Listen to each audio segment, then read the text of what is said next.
Bonjour et bienvenue sur j'aicompris.com. Alors l'objectif de cet exercice, c'est de s'entraîner à multiplier des fractions. Donc maintenant, comme d'habitude, appuyez sur pause, essayez de faire tout seul cet exercice et on se retrouve juste après pour la correction. Donc allons-y, corrigeons cet exercice. Et ce qui est important de bien avoir en tête, c'est que pour additionner des fractions, il faut qu'elles soient au même dénominateur. Mais pour multiplier des fractions, finalement, c'est plus simple parce que justement, il n'y a pas besoin qu'elles soient au même dénominateur. Quand on multiplie des fractions, eh bien, on multiplie tout simplement les numérateurs entre eux, les nombres qui sont en haut, et les dénominateurs entre eux. Donc, pour le petit a, pour multiplier ces deux fractions, eh bien, il suffit de multiplier les numérateurs entre eux, c'est-à-dire de faire 3 fois 7 divisé par 5 fois 2. Et une fois qu'on a fait ça, avant de calculer les produits, il faut penser à simplifier. Vous devez savoir que quand on a une multiplication en haut et en bas par le même nombre, eh bien, on peut simplifier par ce nombre. Mais ici, il n'y a rien à simplifier, donc on calcule les produits. 3 fois 7, ça nous fait 21, et 5 fois 2, ça fait 10.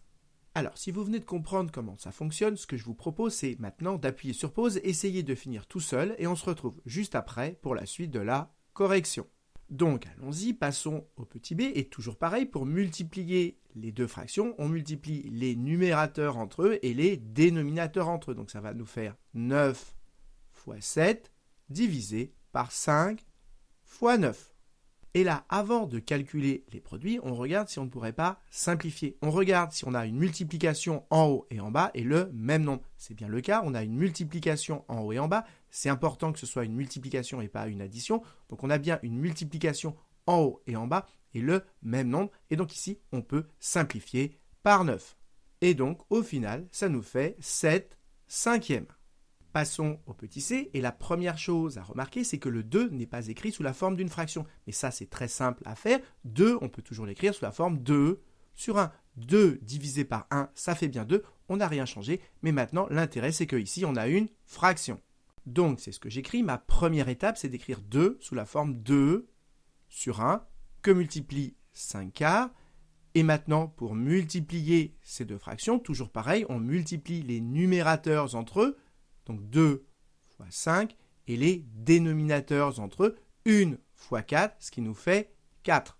Et maintenant, toujours pareil, avant de calculer les produits, on regarde si on ne pourrait pas faire apparaître le même nombre en haut et en bas. Et justement, 4, on peut l'écrire 2 fois 2, et donc faire apparaître un 2 en bas. Donc je prends le numérateur, je ne change pas, 2 fois 5, et au dénominateur, au lieu d'écrire 4, j'écris 2 fois 2. Et maintenant, l'intérêt, c'est que j'ai bien une multiplication en haut et en bas avec le même nombre. Et donc, on peut simplifier par 2. Et donc, le résultat final, c'est donc 5 demi. Dernière petite remarque, souvent, les élèves, ils commencent par calculer les produits et ensuite, ils regardent si on peut simplifier. Moi, je vous conseille de faire le contraire, de commencer par simplifier. Comme son nom l'indique, ça va rendre les choses plus simples. Donc, vous commencez par simplifier et seulement après vous faites les calculs, vous verrez que les choses seront beaucoup plus simples. Donc voilà, cette vidéo est maintenant terminée. J'espère qu'elle vous a permis de bien comprendre comment multiplier des fractions et comme d'habitude, si vous avez apprécié cette vidéo, n'hésitez pas à la partager et à la liker.